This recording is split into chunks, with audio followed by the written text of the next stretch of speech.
Bismillahirrahmanirrahim. Assalamualaikum warahmatullahi wabarakatuh. Alhamdulillahirabbil alamin. Wassalatu wassalamu ala asyrofil anbiya'i wal mursalin wa ala alihi wa sahbihi rasulillahi ajma'in. Puji syukur kita kehadirat Allah Subhanahu wa taala yang mana kita masih diberikan kesehatan jasmani dan rohani sehingga kita bisa melaksanakan aktivitas rutinitas seperti sekarang ini. Walaupun dalam keadaan COVID-19 dan pembelajaran dilaksanakan dalam daring, tidak mengurangi rasa semangat kita untuk memperoleh atau untuk mencari ilmu. Tak lupa pula kita hadiahkan kepada ruh junjungan kita, yakni Nabi besar Muhammad sallallahu alaihi wasallam, dengan lafaz Allahumma sholli ala Sayyidina Muhammad wa ala ali Sayyidina Muhammad. Assalamualaikum ya Rasulullah. Yang ibu banggakan, ananda sekalian, siswa-siswi atau santri-santriawati kelas 11. Di sini ibu akan memberi materi, akan tetapi sebelumnya ibu akan memperkenalkan diri terlebih dahulu. Perkenalkan, nama ibu Yosi. Ibu dari mahasiswa PPL UIN Suska Riau angkatan 2017, jurusan Pendidikan Agama Islam, konsentrasi fikih. Ibu berasal dari Rokan Hulu. Di sini ibu akan menyampaikan materi pembahasan mengenai jinayah dan hikmahnya. Sebelumnya Ananda sudah mengetahui terlebih dahulu jika kita sudah membaca materi sebelum kita mulai pembelajaran. Seenggaknya sedikit-sedikit mesti Ananda sekalian sudah tahu. Jadi apa sih itu jinayah dan hikmahnya? Dalam ilmu fikih, persoalan-persoalan mengenai tindakan kejahatan atau perbuatan kejahatan dan sanksi hukum yang akan diberikan kepada pelakunya biasanya dibahas dalam bab jarimah ataupun ukubah. Jarimah dan ukubah di sini membahas dua pembahasan. Apa saja? Yang pertama membahas tentang jinayah dan yang kedua tentang hudud. Masing-masing memiliki pengertian yang berbeda-beda. Pengertian dari jinayah merupakan suatu tindakan kejahatan yang dilakukan oleh manusia berupa pembunuhan dan penganiayaan, dan memiliki sanksi-sanksi yang berbeda-beda. Ada qisas, ada diyat dan kafarat. Sedangkan dalam hudud, yaitu maknanya suatu tindakan kejahatan yang dilakukan oleh manusia.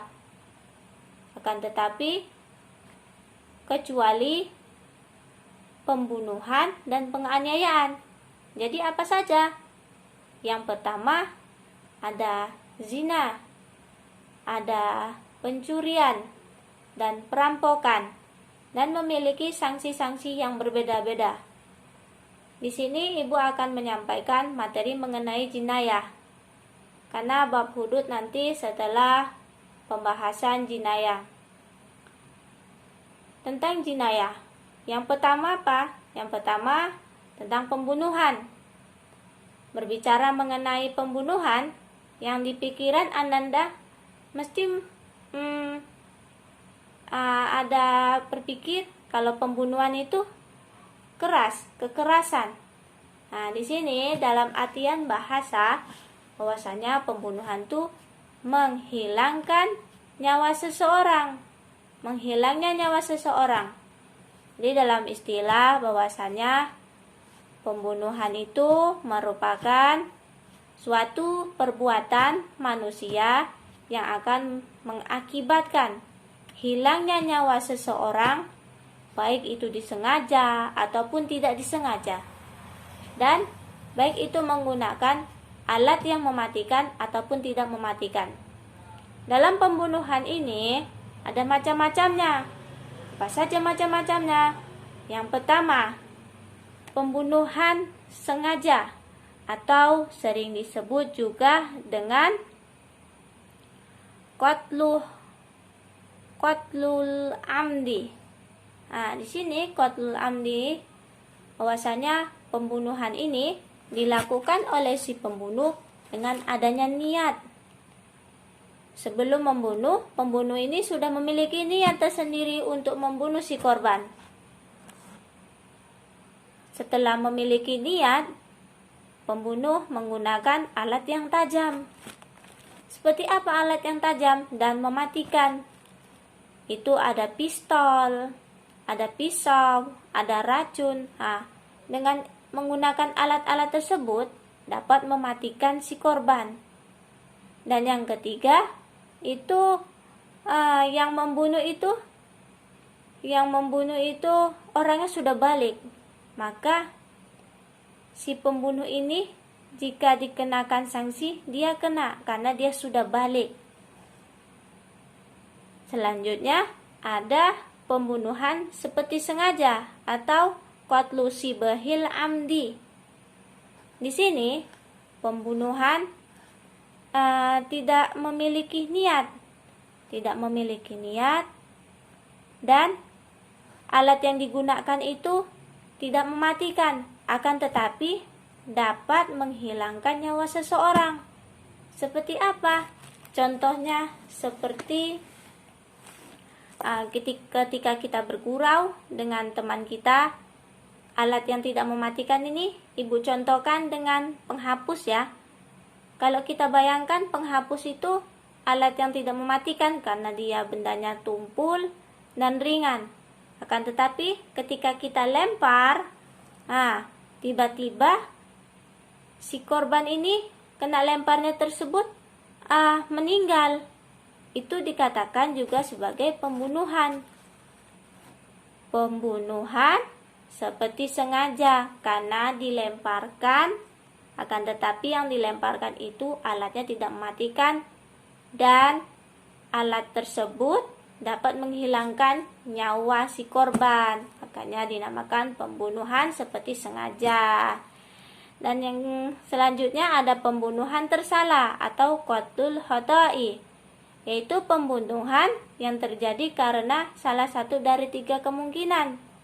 Apa saja? Yaitu perbuatan tanpa maksud, melakukan kejahatan tetapi mengakibatkan kematian. Di sini dia tadi hampir-hampir mirip. Perbuatannya tanpa maksud melakukan, akan tetapi dapat mengakibatkan kematian seseorang. Yang kedua, ada perbuatan yang mempunyai niat membunuh, namun ternyata orang ini tidak boleh untuk dibunuh.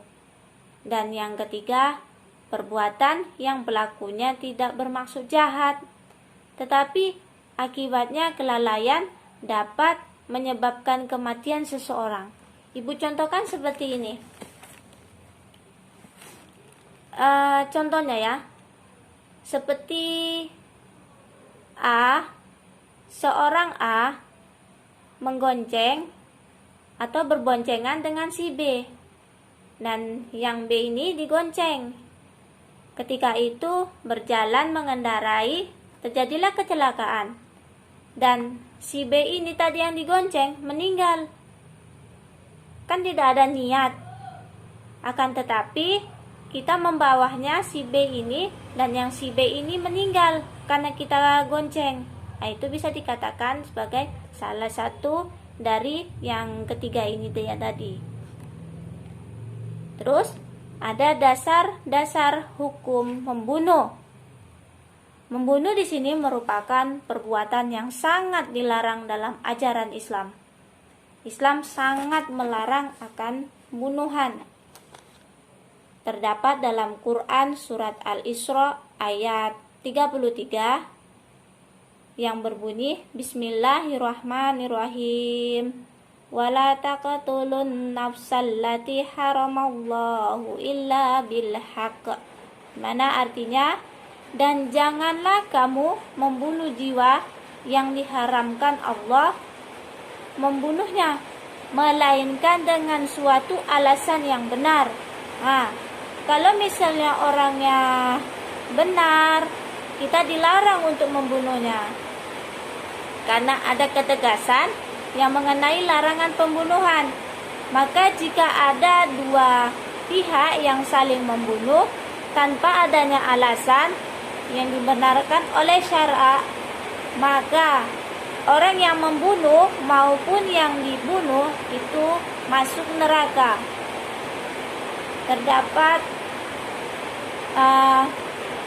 Nabi SAW bersabda yang artinya pembunuh dan yang terbunuh masuk neraka. Hadis riwayat Al-Bukhari dan Muslim.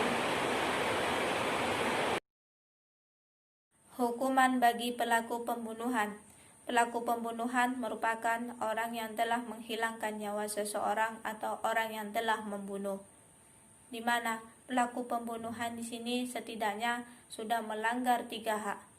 Hak kepada Allah Subhanahu wa taala, hak kepada ahli waris, dan hak kepada si terbunuh. Maknanya apa? Di dunia ini balasan yang diterima oleh pembunuh itu diserahkan langsung kepada ahli waris. Apakah ahli waris menjatuhkan hukuman secara qisas atau hukuman itu bisa digantikan dengan diat, yaitu dengan cara memaafkan si pembunuh tersebut. Adapun hanya kepada Allah, yaitu apakah si pembunuh ini dia tadi dimaafkan atau malah dia masuk neraka. Sebab dimaafkan karena si pembunuh ini sudah melaksanakan diat dan kafarat. Adapun hukuman-hukuman yang diterima oleh si pembunuh pada 3 macam pembunuhan, di antaranya ada hukuman bagi pembunuhan dengan secara sengaja, yaitu dijatuhkannya hukuman qisas. Hukuman qisas ini merupakan hukuman yang sangat berat bagi seorang pembunuh. Dan apabila keluarga atau ahli waris memaafkannya, maka qisas ini tidak diberlakukan atau tidak jadi, maka digantikannya dengan diat. Diat yang diberikannya ini diat mughallazah atau diat besar atau denda besar. Denda besar ini yang diterima oleh si pembunuh dibayarkannya langsung oleh ahli waris, dibayarkan oleh ahli waris. Bayarkannya langsung, diambilkannya dari harta keluarga si pembunuh. Terus yang selanjutnya ada pembunuhan seperti sengaja. Pembunuhan seperti sengaja ini berbeda dengan pembunuhan sengaja. Kalau tadi pembunuhan sengaja, hukuman yang pertama yaitu dengan qisas, dan apabila dimaafkannya maka dia jatuhnya ke diat. Akan tetapi pada hukuman pembunuhan seperti sengaja tidak dikias, dia langsung diberikan hukuman atau denda diat. Diatnya yaitu diat mughallazah. Diat mughallazah ini dibayarkannya selama 3 tahun. 1 tahunnya dibayarkannya 1/3 dan diambilkannya dari harta si pembunuh atau keluarga pembunuh tersebut. Dan yang ketiga yaitu pembunuhan tersalah atau pembunuhan yang terjadi karena salah satu dari 3 kemungkinan tersebut. Yang tadi sudah Ibu jelaskan di atas ya. Jika pembunuhan tersalah, ini maka hukumannya yaitu diat. Akan tetapi berbeda dengan pembunuhan sengaja ataupun pembunuhan seperti sengaja. Pembunuhan tersalah ini dijatuhkan hukuman, yaitu hukumannya diat mukhafafah. Dan kalau tadi kita berbicara 3 pembunuhan atau 3 macam-macam pembunuhan, di sini ada pembunuhan secara berkelompok. Akan tetapi pembunuhan secara berkelompok ini langsung dia dikisos sebagaimana hadis yang diriwayatkan oleh Al-Bukhari, yang mananya dari Sa'id bin Musayyab bahwasanya Umar radhiyallahu anhu telah menghukum bunuh 5 atau 6 orang telah membunuh seorang laki-laki secara zolim dengan ditipu di tempat sunyi. Kemudian ia berkata, seandainya penduduk Sun'a secara bersama-sama membunuhnya, niscaya akan aku bunuh semua. Dia di sini berarti pembunuhan secara kelompok ini berbeda dengan pembunuhan sebelumnya. Dia langsung dikisos, sebab pembunuhan secara berkelompok ini langsung diawali dengan niat dan semua itu sudah diterencanakan. Selanjutnya kita akan membahas mengenai hikmah larangan membunuh. Dalam Islam, perbuatan membunuh itu sangat dilarang oleh ajaran Islam. Islam sendiri melarangnya. Untuk itu kita sebagai manusia, kita jangan melakukan atau berbuat yang kurang disukai oleh ajaran Islam. Di sini Islam sangat melarang, dan dibalik Islam melarang itu ada hikmahnya. Apa hikmahnya? Yaitu untuk memelihara kehormatan dan keselamatan jiwa manusia. Setiap jiwa manusia yang diciptakan oleh Allah Subhanahu wa Ta'ala, yaitu memiliki arti atau sesuatu yang berharga bagi kita semua. Makanya itu kita harus menjaga dan jangan merugikan satu dengan yang lainnya. Dalam Al-Quran surat An-Nisa ayat 93 yang berbunyi, Bismillahirrahmanirrahim, man qatala mu'minan muta'ammidan fajaza'uhu jahannamu khalidan fiha wa ghadiballahu alaihi wa la'anahu wa a'adda lahu azaba. Yang artinya, dan barang siapa yang membunuh seorang mukmin dengan sengaja, maka balasannya adalah neraka jahanam. Ia kekal di dalamnya dan Allah murka kepadanya, mengutuknya dan menyediakan azab yang besar baginya. Didukung oleh sabda Rasulullah Shallallahu Alaihi Wasallam yang artinya pembunuhan sengaja hukumnya adalah dikisos kecuali jika wali korban memaafkan. Diriwayatkan oleh hadis riwayat Abu Daud. Jadi di sini dalam Quran surat An-Nisa ayat 93 dan sabda Rasulullah bahwasanya kita sebagai manusia dilarang untuk membunuh jiwa manusia karena Islam sendiri sangat melarangnya. Selanjutnya kita akan membahas mengenai penganiayaan. Sebelumnya kita harus mengetahui pengertian penganiayaan itu sendiri apa.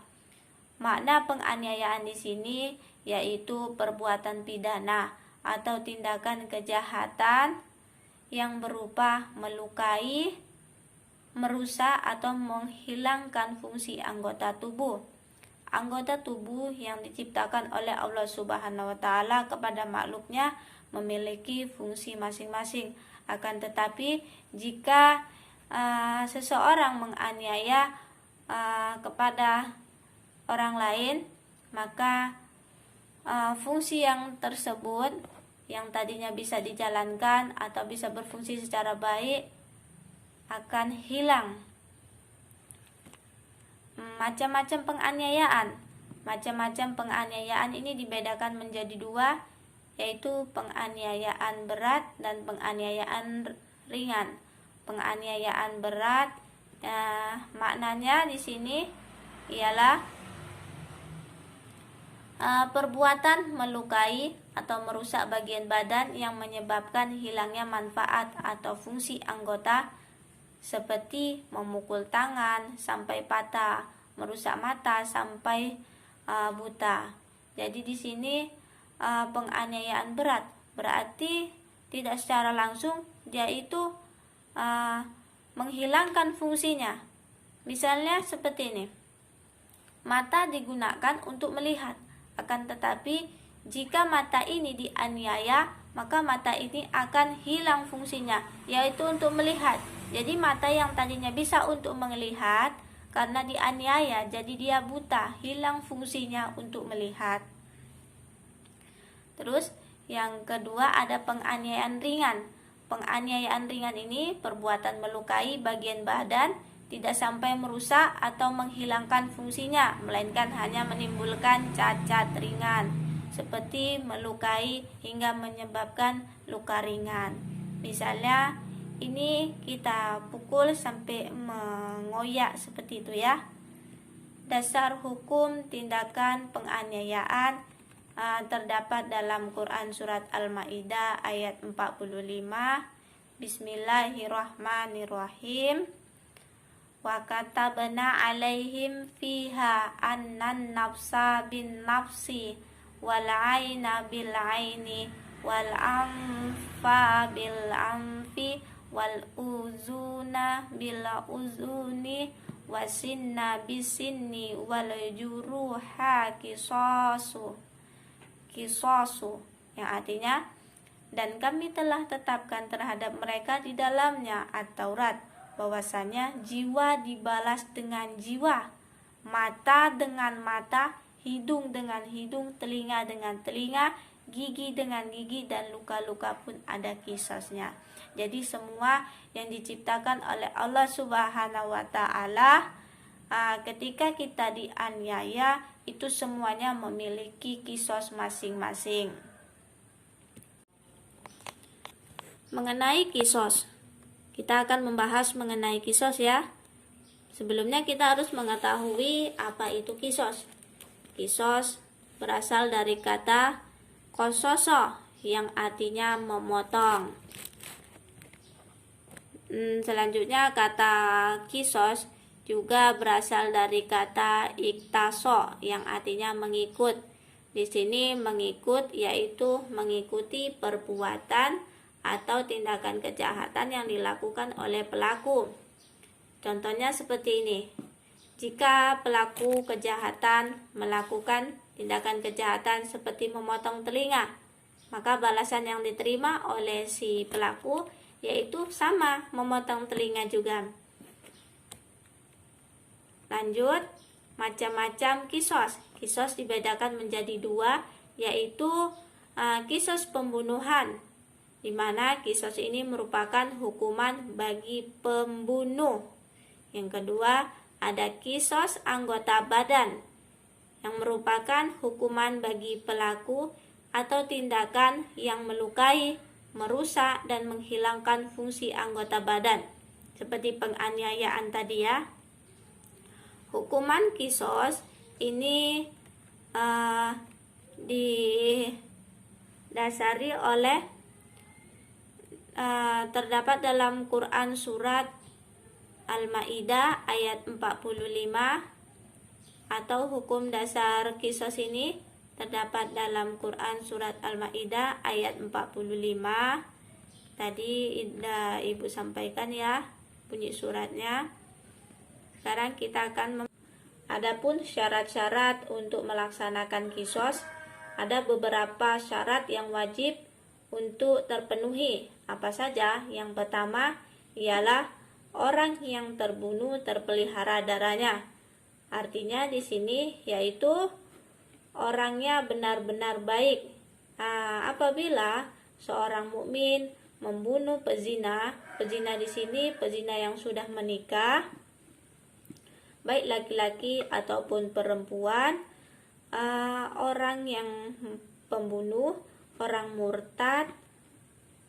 Di sini seorang mukmin tidak diberlakukannya hukuman kisos, karena orang yang terbunuh di sini ialah orang yang sudah melanggar aturan atau ketentuan dari Allah Subhanahu wa taala. Yang kedua, ada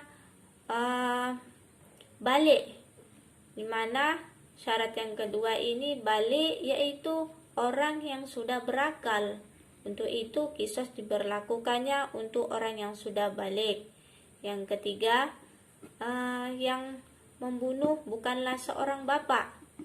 Jadi di sini apabila seorang bapak membunuh anaknya, maka hukumannya ialah hukuman takzir. Yang keempat ialah orang yang dibunuh sama derajatnya dengan orang yang membunuh. Di sini bahwasanya orang muslim dengan orang muslim, orang merdeka dengan merdeka, hamba dengan hamba. Dan yang terakhir ialah kisos ini dilakukan dalam hal yang sama. Misalnya tindakan kejahatan melukai atau memotong telinga, maka hukumannya juga dipotong telinganya. Dengan adanya kisos, di sini memiliki hikmah tersendiri, yaitu untuk menjaga kehormatan dan keselamatan jiwa manusia. Dengan adanya kisos, di sini ada dampak positifnya, yaitu dapat memberikan pelajaran bagi kita bahwa keadilan itu harus ditegakkan. Dengan adanya kisos, maka kita dapat terpelihara. Kalau tidak ada kisos, otomatis orang banyak melukai, membunuh, menganiaya tanpa dijatuhkan dengan hukuman tersebut. Yang kedua, dapat memelihara keamanan dan ketertiban. Dan yang ketiga, mencegah pertentangan dan permusuhan yang mengandung adanya pertumpahan darah. Selanjutnya kita akan membahas mengenai diat. Pengertian diat sendiri menurut bahasa yaitu denda atau ganti rugi. Dan menurut istilah bahwasanya diat itu sejumlah harta yang diberikan dan wajib atas dasar tindakan kejahatan atau tindakan pidana. Adapun sebab-sebab adanya diat yaitu yang pertama adanya pembunuhan sengaja. Yang kedua adanya pembunuhan seperti sengaja. Yang ketiga adanya pembunuhan tersalah. Dan yang keempat adanya pembunuhan lari. Dan yang kelima kisos yang sulit dilaksanakan. Untuk itu maka diat pun diberlakukan. Macam-macam diat. Yang pertama yaitu diat mukhallazah, di mana diat mukhallazah merupakan diat yang maknanya denda berat. Denda berat sini diberikannya kepada pembunuh sengaja dan pembunuh seperti sengaja. Apa saja dendanya? Yaitu membayarkan 100 unta, 30 hiko atau unta betina yang umurnya 3-4 tahun, 30 jazah unta betina yang umurnya 4-5 tahun, dan 40 unta khilfah atau unta yang sedang bunting. Pada diat mughafafah atau denda ringan ini biasanya diberikan pada pembunuhan tersalah, di mana pembunuhan tersalah di sini diberikan denda yaitu 100 ekor unta. Akan tetapi berbeda dengan pembunuhan sengaja dan seperti sengaja, yaitu 20 unta hiko atau unta betina yang umurnya 3-4 tahun, 20 unta jazah unta betina 4-5 tahun, 20 unta bintah makda atau unta betina yang umurnya lebih dari 1 tahun, dan yang terakhir yaitu 20 unta labun atau unta yang umurnya lebih dari 20 tahun dan 20 unta ibna labun unta jantan yang umurnya 2 tahun. Untuk itu wajib membayarkannya ketika denda ini dijatuhkan oleh si pelaku. Diat karena kejahatan melukai atau menghilangkan anggota badan, diwajibkan di sini membayar diat penuh, di mana diat penuh di sini maknanya ialah membayar 100 ekor unta bagi korban ataupun bagi ahli waris, karena pelaku di sini sudah menghilangkan sepasang bagian alat yang ada di dalam tubuh manusia. Contohnya seperti lidah, hidung, kemaluan, sepasang mata, sepasang tangan, ataupun yang lainnya. Untuk itu, pelaku dijatuhkan hukuman yaitu membayar diat penuh. Terus, yang kedua, wajib membayar setengah diat berupa 50 ekor unta. Di sini menghilangkan separuh atau menghilangkan separuh alat. Contohnya menghilangkan sebagian tangan ini. Untuk itu satu tangan ini bisa dikatakan yaitu 50 ekor unta. Selanjutnya pelaku akan dijatuhkan hukuman dengan membayar sepertiga diat, di mana sepertiga diat ini bagi pelaku yang sudah melukai anggota badan sampai ke organ tubuh. Lanjut, yaitu dengan membayar diat sebesar 15 ekor unta bagi pelaku yang sudah melukai orang lain hingga menyebabkan kulitnya ini terkelupas. Untuk itu pelaku akan dijatuhkan hukuman dengan membayar diat 15 ekor unta. Selanjutnya pelaku akan diberikan hukumannya itu dengan membayar 10 ekor unta, karena pelaku di sini sudah melukai korban. Contohnya saja melukai satu jari ini hukumannya yaitu membayar unta sebanyak 10 ekor unta. Terus yang terakhir membayar diat jumlahnya 5 ekor unta. Apa saja? Yaitu bagi pelaku atau orang yang sudah melukai si korban. Misalnya merusak gigi atau melukai gigi orang lain, maka dendanya ini satu gigi dijumlahkan dalam ekoran unta yaitu sebanyak 5 ekor unta.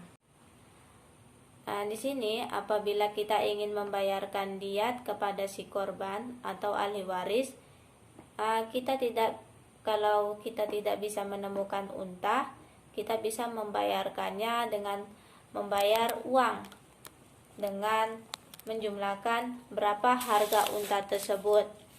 Selanjutnya kita akan mengetahui hikmah di balik kita mempelajari diat, yaitu hikmah terbesarnya ditetapkan diat adalah mencegah pertumpahan darah, serta sebagai obat hati dari rasa dendam keluarga korban terhadap pelaku tindak pidana, pembunuhan ataupun penganiayaan.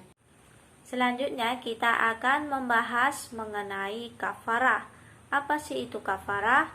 Kafarah merupakan denda yang harus dibayarkan oleh seorang pelaku karena dia sudah melanggar ketentuan Allah Subhanahu wa taala dan melanggar janji ataupun melanggar janji. Kafarah di sini bisa dijadikan sebagai bukti tobatnya manusia tersebut atau pelaku tersebut dan dapat dijadikan sebagai penebus dosa. Adapun macam-macam kafarah di sini dapat dibedakan menjadi beberapa macam. Yang pertama ada kafarah pembunuhan, ada kafarah zihar, kafarah untuk melakukan kafara melakukan hubungan biologis, kafara karena melanggar sumpah, kafara ilah, kafara karena membunuh binatang buruan pada saat ihram. Adapun hikmah kita dalam mempelajari kafara, yaitu yang pertama, manusia benar-benar menyesali perbuatan yang keliru. Yang kedua, menuntun manusia agar segera bertaubat kepada Allah Subhanahu wa Ta'ala. Yang ketiga, menstabilkan mental manusia. Baik, itulah tadi penyampaian materi mengenai jinayah dan hikmahnya. Untuk itu, Ibu akan memberi latihan kepada Ananda semua. Coba Ananda rangkum poin-poin penting pada materi jinayah dan hikmahnya. Nanti ketika sudah selesai, bisa difotokan dan dikirimkan kepada Ibu. Bisa dikirim melalui WhatsApp ataupun melalui Gmail Ibu. Selanjutnya Ibu akan menyampaikan sedikit kesimpulan mengenai materi kita yang kita bahas, yaitu tentang jinayah dan hikmahnya. Jinayah di sini merupakan suatu tindakan kejahatan yang dilakukan oleh seseorang dan sanksi hukum yang diberikan kepada pelaku. Jinayah di sini membahas mengenai pembunuhan dan penganiayaan.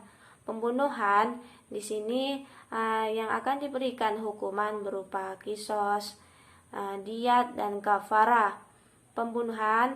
Pembunuhan di sini dibedakan menjadi 3. Apa saja? Yang pertama ada pembunuhan sengaja, pembunuhan seperti sengaja, dan pembunuhan tersalah. Dan penganiayaan di sini memiliki beberapa macam, yaitu ada penganiayaan berat dan penganiayaan ringan. Dan yang terakhir yaitu mengenai diat. Diat dibedakan menjadi beberapa macam.